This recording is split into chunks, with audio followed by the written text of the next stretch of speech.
Hi guys, welcome back. This is Eric Lowe from Swordwind Historical Swordsmanship. Once again, I'm joined by Ryan Neal from Swordwind Historical Swordsmanship and the Vulgar Skill. Today we're going to look at our final technique for Marozzo's single dagger in a knife-on-knife situation or in a dagger duel.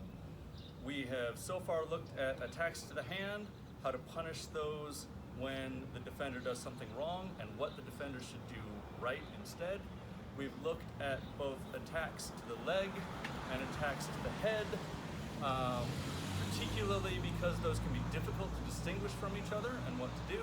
What we haven't done yet is deal with how is a knife wielder supposed to defend against a thrust, and that is our topic today. So Ryan? All right, we begin, as always, in coda longa stretta. Now this staccato, this rising thrust, is a very common knife attack in various systems, and even today, people like the rising thrust. So what Marozzo has us do is he gives that thrust, I give a reverso traversado, and without moving the feet, give a punta reversa to the chest.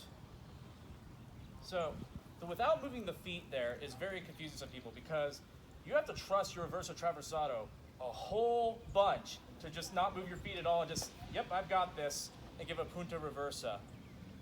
It's possible that the without moving the feet modifies just the thrust, which in that case, it's a-okay to step off line like a good Bolognese fencer on the segno and give a thrust there.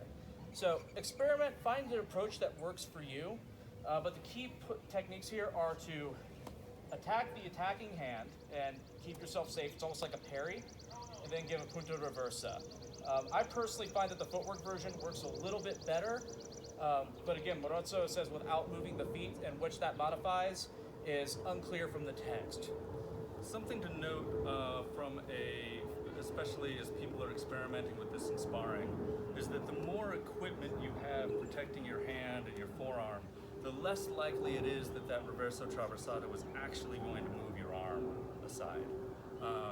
Ryan is hitting me with a moderate amount of force, but he's being careful to hit me right here where my glove has no padding. And although he's not hurting me, he's giving me enough pressure there that I really don't want to oppose his blade. If I was wearing kind of full-on regular sparring gloves, he could hit me with that same amount of force in that same spot, and I wouldn't feel it. I would just keep going. That's not to say that we should be basing all of our interpretations on what happens when we are wearing heavy sparring gear.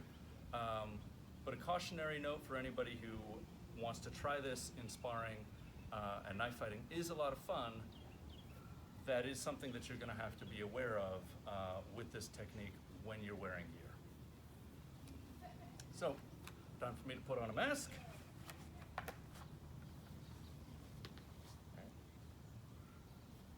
Without the extra footwork,